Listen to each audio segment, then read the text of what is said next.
আসসালামু আলাইকুম। আমি তনুজার রান্নাঘরে আপনাদের আরও একবার স্বাগত জানাই। কাঁচা কলা দিয়ে কিভাবে চপ বানানো যায় তারই রেসিপি আজ আমি শেয়ার করব। আশা করছি আপনাদের কাছে ভালো লাগবে। এখানে আমি 3টে কাঁচা কলা মাঝখান থেকে কেটে দুভাগ করে নিয়েছি। এগুলোকে ধুয়ে পরিষ্কার করে একটা প্রেসার কুকারে নিয়েছি 3টে ছোট সাইজের আলু।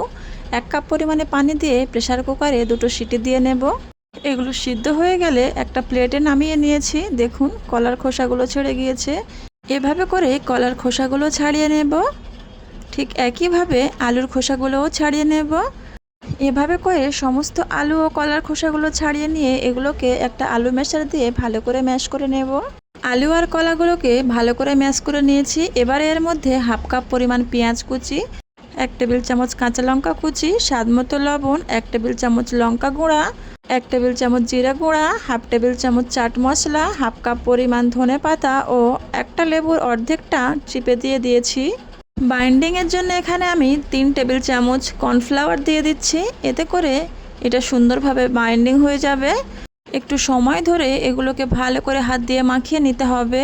এগুলোকে আমি 5 মিনিট মতো ভালো করে মাখিয়ে নিয়েছি। এবারে হাতের তালুতে একটু তেল মাখিয়ে নিয়েছি। অল্প অল্প করে ডো নিয়ে নিতে হবে।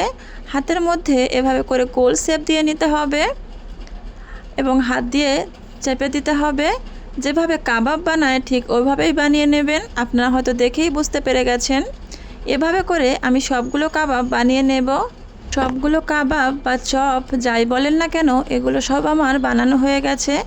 এই কাবাবগুলোকে আমি ফ্রিজের নর্মাল টেম্পারেচারে আধা ঘন্টা রেখে দিয়েছিলাম, যার কারণে এগুলো খুব সুন্দরভাবে সেট হয়ে গেছে। এই পর্যায়ে নর্মাল টেম্পারেচারে জিপলক ব্যাগে ভরে 1 মাসের জন্য সংরক্ষণ করতে পারেন।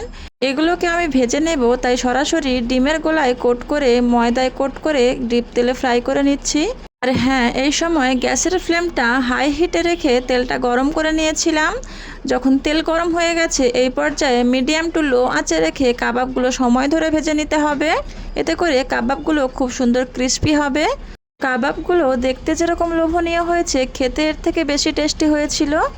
আশা করছি আজকের আমার এই কাবাব রেসিপি আপনাদের কাছে ভালো লেগেছে। ভালো লাগলে চ্যানেলটিকে সাবস্ক্রাইব করবেন। আল্লাহ হাফেজ।